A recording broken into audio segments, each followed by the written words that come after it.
पंचतंत्र की कहानियां। पंचतंत्र की कहानी सुनाने से पहले आपको ये बता देते हैं कि इन कहानियों को किसने और क्यों लिखा था। दरअसल ईसा से लगभग 200 साल पहले पंडित विष्णु शर्मा ने पंचतंत्र की कहानियां लिखी थी।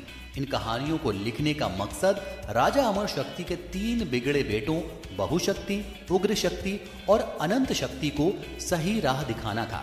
विष्णु शर्मा ने अपनी बातें समझाने के लिए पक्षियों और जानवरों के किरदारों को रोचक तरीके से पेश किया। इन जानवरों और पक्षियों के जरिए ही उन्होंने राजकुमारों को अच्छे और बुरे की सीख दी। राजकुमारों की शिक्षा खत्म होने के बाद पंडित विष्णु शर्मा ने इन कहानियों को पंचतंत्र की कहानियों के रूप में संकलित किया। संस्कृत में लिखी गई शताब्दियों पुरानी पंचतंत्र की कहानियां आज भी विश्व साहित्य की अमर धरोहर हैं। तो भाई आज मैं आपको एक कहानी सुनाने जा रहा हूं जिसका शीर्षक है नकली शेर। हस्तिनापुर में विलास नाम का एक धोबी रहता था। उसका एक गधा था जो भारी भरकम कपड़ों के बोझ को उठाता था और धोबी की मदद करता था। लेकिन अब वो बहुत बूढ़ा और कमजोर हो गया था। धोबी को एक युक्ति सूझी जिसके जरिए उसका गधा मुफ्त में ही ठीक हो सकता था। धोबी बाजार गया और वहां से शेर की चमड़ी और मुखौटा ले आया जिसे उसने गधे को पहना दिया। इसके बाद धोबी पास के जंगल गया और एक मक्के के खेत में गधे को खुला छोड़ दिया। खेत का मालिक वहीं था। उसने जब दूर से शेर को आते देखा तो वो घबराकर वहां से भाग गया। अब रोज खेत में शेर आने लगा। इससे खेत मालिक और परेशान हो गया। उसने शेर से छुटकारा पाने और खेत की रखवाली करने के लिए एक पहरेदार तैनात कर दिया। शरीर पर कंबल ओढ़े हुए पहरेदार जब मक्के की खेत की रखवाली कर रहा था तो उसे भी दूर से शेर आता हुआ दिखाई दिया। पहरेदार तीर कमान से लैस होकर खेत के एक कोने में छिपकर बैठ गया। लेकिन जब शेर और पास आया तो पहरेदार तो भौचक्का रह गया। उसने देखा कि यह तो मोटा तगड़ा सा जानवर है जो खेत में घुसकर रोज की तरह मक्का खा रहा है। शिकारी जब तक कुछ सोच पाता कि अचानक गांव से गधों के रेंकने की आवाज आने लगी दूर से। अभी रेंकने की आवाज बंद भी नहीं हुई थी कि खेत में चर रहे जानवर ने भी रेंकना शुरू कर दिया। अब क्या था, पहरेदार शिकारी समझ गया कि निश्चित ही ये शेर नहीं है, ये तो गधा है। शिकारी ने तुरंत धनुष उठाया और गधे को मार गिराया। तो क्या शिक्षा मिलती है इस कहानी से? जी हाँ, छल कपट से किया गया कोई भी काम सफल नहीं होता है और खतरे से खाली नहीं होता है। ऐसी ही मजेदार पंचतंत्र की कहानियां सुनने के लिए सुनते रहिए अमर उजाला आवाज।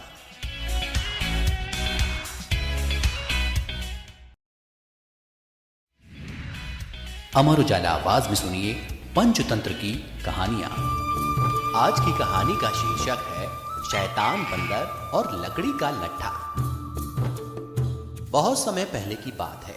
शहर से थोड़ी दूर पर एक मंदिर बनाया जा रहा था। मंदिर के निर्माण में लकड़ी का काम बहुत था, इसलिए लकड़ी चीरने वाले बहुत से मजदूर काम पर लगे हुए थे। यहाँ वहाँ लकड़ी के लट्ठे बिखरे हुए पड़े थे और लट्ठे और शहतीर चीरने का काम चल रहा था। दोपहर के भोजन के लिए सारे मजदूरों को शहर जाना पड़ता था, इसलिए 1 घंटे तक वहां कोई भी नहीं रहता था जहां मंदिर का काम चल रहा था।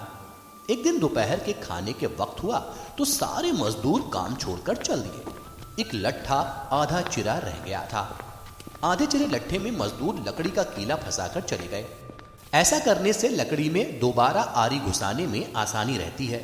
मजदूरों के वहां से जाने के बाद वहां बहुत सारे बंदर उछलते कूदते पहुंच गए। उनमें एक बेहद शरारती बंदर भी था जो बिना मतलब चीजों से छेड़छाड़ करता रहता था। पंगे लेना उसकी आदत थी।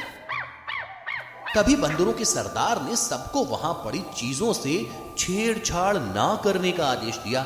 सारे बंदर तो पेड़ों की तरफ चल दिए, पर वो शैतान बंदर सबकी नजर बचाकर पीछे रह गया और लगा अड़ंगेबाजी करने। तभी उसकी नजर अधचिरे लट्ठे पर पड़ी। बस फिर क्या था, वो उसी में उलझ गया और बीच में अड़ाए गए कीले को गौर से देखने लगा। फिर उसने पास पड़ी आरी को देखा। उसे उठाकर लकड़ी पर रगड़ने लगा। उससे किर्र किर्र की आवाज निकलने लगी तो उसने गुस्से से आरी पटक दी। बंदरों की भाषा में किर्र किर्र का अर्थ निखट्टू था। अब वो दोबारा लट्ठे के बीच फंसे कीले को फिर से देखने लगा। उसके दिमाग में एक सवाल आया कि अगर इस कीले को लट्ठे के बीच में से निकाल दिया जाए तो क्या होगा। अब वो कीले को पकड़कर उसे बाहर निकालने के लिए जोर आजमाइश करने लगा। लट्ठे के बीच फंसाया गया कीला तो दो पार्टों के बीच बहुत मजबूती से जकड़ा हुआ होता है, क्योंकि लट्ठे के दो पार्ट बहुत मजबूत स्प्रिंग वाली क्लिप की तरह उसे दबाए रहते हैं। खैर, बंदर खूब जोर लगाकर कीले को हिलाने की कोशिश करने लगा। कीला जोर लगाने पर हिलने और खिसकने लगा तो बंदर अपनी ताकत पर बहुत खुश हुआ। फिर क्या था, वह और जोर से खौं खौं करता कीला सरकाने लगा। इस रास्ता कशी के बीच बंदर की पूंछ दो पार्टों के बीच आ गई, जिसका उसे पता ही नहीं लगा। उसने उत्साहित होकर एक जोरदार झटका मारा और जैसे ही कीला बाहर खिंचा, लट्ठे के दो चिरे भाग फटाक से क्लिप की तरह जुड़ गए और बीच में फंस गई बंदर की पूंछ। अब बंदर दर्द से चिल्ला उठा। तभी वहां मजदूर वापस आ गए। उन्हें देखते ही बंदर ने भागने के लिए जोर लगाया तो उसकी पूंछ टूट गई। वह चीखता हुआ टूटी पूंछ लेकर यहां वहां भागा और भागता ही चला गया। तो देखा आपने क्या सीख मिलती इस कहानी से। जी हाँ, हमें अपने बड़ों और तजुर्बेकार लोगों की बात माननी चाहिए ताकि किसी भी अनहोनी से बचा जा सके। अब इस शरारती बंदर ने अपने सरदार की बात नहीं मानी तो गंवानी पड़ी ना उसे अपनी पूंछ। जी हाँ, ऐसी मजेदार और सीख भरी कहानी सुनने के लिए सुनते रहिए अमर उजाला आवाज में पंचतंत्र की कहानियां।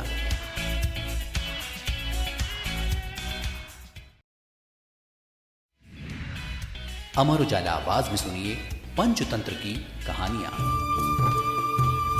आज की कहानी का शीर्षक है हाथी और गौरैया। बहुत पहले की बात है, एक जंगल के किसी पेड़ पर एक गौरैया का जोड़ा रहता था।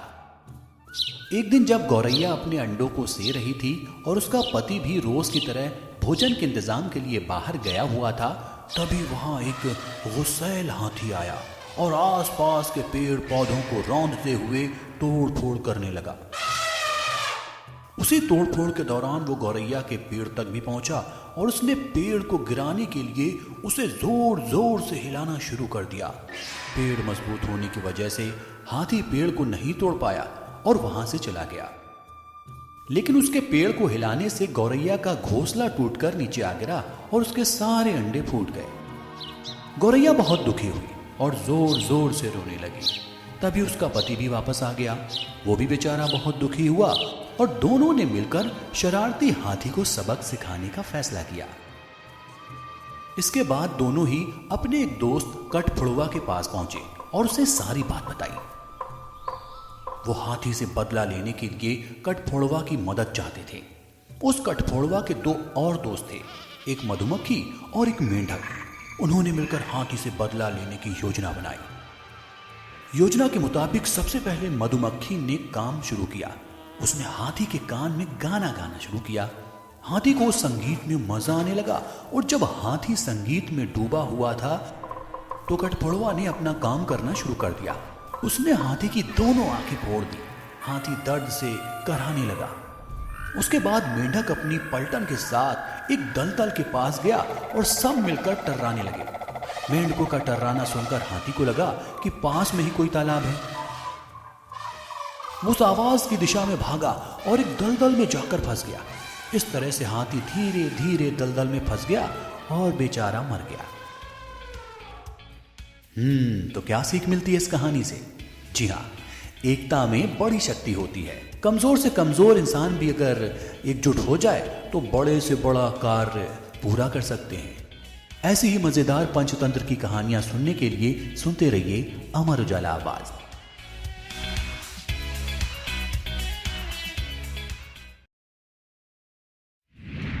अमर उजाला आवाज में सुनिए पंचतंत्र की कहानियां। किसी जंगल में एक पेड़ पर गौरैया का घोंसला था। एक दिन कड़ाके की सर्दी पड़ रही थी। एक रात 3-4 बंदर सर्दी से कांपते हुए उस पेड़ के नीचे इकट्ठा हो गए जिस पे गौरैया रहती थी। उनमें से एक बंदर बोला, कहीं से आग तापने को मिले तो ठंड दूर हो सकती है। दूसरे बंदर ने सुझाया, देखो यहाँ कितनी सूखी पत्तियां गिरी पड़ी हैं। इन्हें इकट्ठा कर हम ढेर लगाते हैं और फिर से उससे सुलगाने का उपाय सोचते हैं। इसके बाद सारे बंदरों ने सूखी पत्तियों का ढेर बनाया और फिर गोल दायरे में बैठकर सोचने लगे कि ढेर को जलाया कैसे जाए। तभी एक बंदर की नजर दूर हवा में उड़ते हुए एक जुगनू पर पड़ी और वो उछल पड़ा। उधर ही दौड़ता हुआ चिल्लाने लगा, देखो हवा में चिंगारी उड़ रही है, इसे पकड़कर ढेर के नीचे रखकर फूंक मारने से आग सुलग जाएगी। हाँ हाँ कहते हुए बाकी बंदर भी उधर दौड़ पड़े। पेड़ पर अपने घोंसले में बैठी गौरैया ये सब देख रही थी। उससे चुप नहीं रहा गया। वो बोली, बंदर भाइयों, ये चिंगारी नहीं है, ये तो जुगनू है। एक बंदर गुस्से से गौरैया की तरफ देखकर बोला, बेवकूफ चिड़िया, चुपचाप अपने घोंसले में दुबकी रहे, हमें सिखाने चली है। इसी बीच एक बंदर उछलकर जुगनू को पकड़ने में सफल हो गया। जुगनू को ढेर के नीचे रख दिया और सारे बंदर लगे चारों ओर से ढेर में फूंक मारने। गौरैया ने जब ये देखा तो उसने बंदरों को सलाह दी, भाइयों, आप लोग गलती कर रहे हैं। जुगनू से आग नहीं जलेगी। दो पत्थरों को टकराकर उससे चिंगारी पैदा करके आग सुलगाइए। बंदरों ने गौरैया को जोर से घूरा। जब आग नहीं सुलगी तो गौरैया फिर बोल उठी, भाइयों, आप मेरी सलाह मानिए। कम से कम दो सूखी लकड़ियों को आपस में रगड़ कर देखिए तो सही। सारे बंदर आग ना सुलगा पानी की वजह से वैसे भी चिढ़े हुए बैठे थे। गौरैया की ये बात सुनकर और गुस्से में आ गए। एक बंदर गुस्से में उठा और उसने गौरैया को पकड़कर जोर से पेड़ के तने पर मारा। बेचारी गौरैया फड़फड़ाती हुई नीचे गिरी और मर गई। तो क्या सीख मिलती है इस कहानी से? जी हाँ, बिना मांगे किसी को भी सलाह नहीं देनी चाहिए, खासकर मूर्ख व्यक्ति को, वरना सीख देने वाले को ही पछताना पड़ता है। ऐसी ही सीख भरी पंचतंत्र की कहानी सुनने के लिए सुनते रहिए अमर उजाला आवाज।